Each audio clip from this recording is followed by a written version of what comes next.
అలాగే ఇండస్ట్రీలో కూడా ఇబ్బందికర పరిస్థితులు ఎప్పుడైనా వచ్చాయి where you were in doubt how to handle this అని? డౌట్ ఎప్పుడు అనిపించలేదు. సంథింగ్ ఇస్ నాట్ రైట్ అంటే వైబ్స్ వస్తాయి కదా. న్యాచురల్గా డైరెక్ట్గా ఏమి జరిగి ఉండకపోవచ్చు, అందరికీ జరగాలని కూడా కాదు, ఇవన్నీ వినేవే, కొన్ని తెలుసుకునేవి, చూసినవి. బట్ అలా వైబ్స్ వచ్చినప్పుడు తప్పించుకు తిరుగువాడు ధన్యుడు సుమతి అంటారు. అంటే you know something is not going in the right direction from your costars కావచ్చు, male stars making a comment, కొంచెం ఫ్లర్టేషియస్గా బిహేవ్ చేయడం, ఇలాంటి సిచ్యువేషన్స్ ప్రతి రంగంలో ఉంటాయి, సినిమా ఇండస్ట్రీలో ఉంటాయని ఎక్కువ చెప్తారు. మీకు అలాంటి సిచ్యువేషన్స్ అయ్యాయా? మీరు హ్యాండిల్ చేశారా? బికాస్ ఇంత strong women you are. I think probably strength అనేది అంటున్నారు చూడండి. అండ్ బిగినింగ్ నుంచి నేను చాలా అన్టిపికల్ పర్సనాలిటీ. సో మేబీ దానివల్ల చాలామంది అసలు ఆ సైడ్ చూపించడానికే హెసిటేట్ చేసి ఉండొచ్చు. But I had good working relationships on the set. అవును, అందరూ దిగ్గజాలు, పెద్ద పెద్ద వాళ్ళు. యాక్చువల్లీ చాలా మంది తెలిసే నా she's a friend, she's a buddy అని చెప్పి we used to work like that అనమాట. So that was never a point.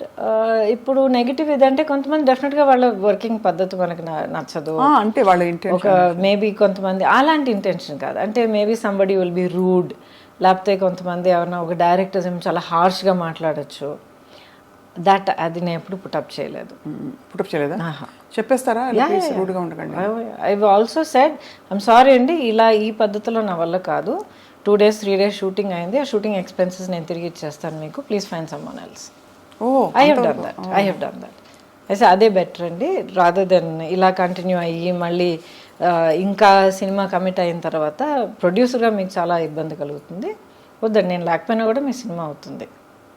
I appreciate, నన్ను అసలు ఫస్ట్లో మీరు తలుచుకున్నారు, అప్రిషియేటెడ్, బట్ ఇలా ఇది మంచిది కాదండి, నాకు మంచిది కాదు, మీకు యాజ్ అ ప్రొడక్షన్ హౌస్ మంచిది కాదు. So I have left. మనకు దిమ్మ తిరిగి మైండ్ బ్లాక్ అయి ఉంటుంది, ఇలా చెప్పేవాళ్ళు ఎవరు ఉండరు, మీకు ఎక్స్పెన్సెస్ కూడా ఇచ్చేస్తామని. I have done that. And ఇంటికి వచ్చి చెప్పేదనమాట, అమ్మ ఏంటి ఏమైంది అని అడిగేవారు అనమాట. అమ్మ దిస్ నాట్ రైట్, అమ్మ అది not right, I'm not comfortable. Okay fine, no problem. Phone చేసి మనీ రిటర్న్ చేసేసి ఎక్స్పెన్సెస్ చేశారా? అండ్ ప్రస్తుతం of course you won't want to name them. మంచిది వాళ్ళు ఉండే, అవునులేండి, గతం అయిపోయింది పెద్దవాళ్ళు. కానీ ఇవన్నీ అంటే మీలోని మీ విలువల్ని, ఆ తర్వాత మీ ఇన్నర్ స్ట్రెంగ్త్ని, మీ పర్సనాలిటీని ప్రపంచానికి పరిచయం చేసే ప్రయత్నం తప్ప ఏదో ఒక అడుగు దాటి అడగాలని కాదు. So that's why we wanted to know అనమాట, how you handled delicate situations and rude behaviour. Delicate situations I've really not faced what you're talking about, like I'm assuming you're saying not necessary casting కావచ్చు కాదు, but any other kind of అంటే general ఇది లేదండి. ఇప్పుడు ఏంటంటే ఇప్పుడు not just film industry, మనల్ని మనం ఎలా కండక్ట్ చేసుకుంటున్నాం అన్నది first thing, right? And especially now days give an inch take a mile. మనం ఒక 1 inch ఫ్రెండ్లీనెస్ చూపిస్తే అది వేరే విధంగా ఆలోచించుకుని దాన్ని 1 mile చనువు లాక్కోవడం అందరికీ అలవాటు అయిపోయింది.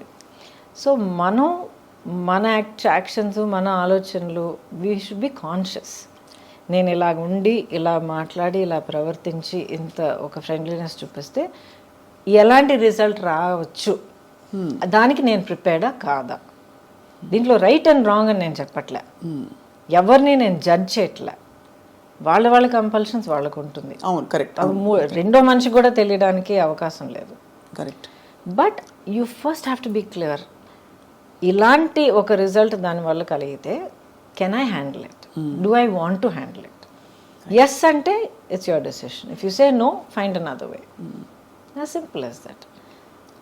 అది కొంతమంది might not like it, other people will get use to it, as simple as that. ప్రపంచం అయిపోదు.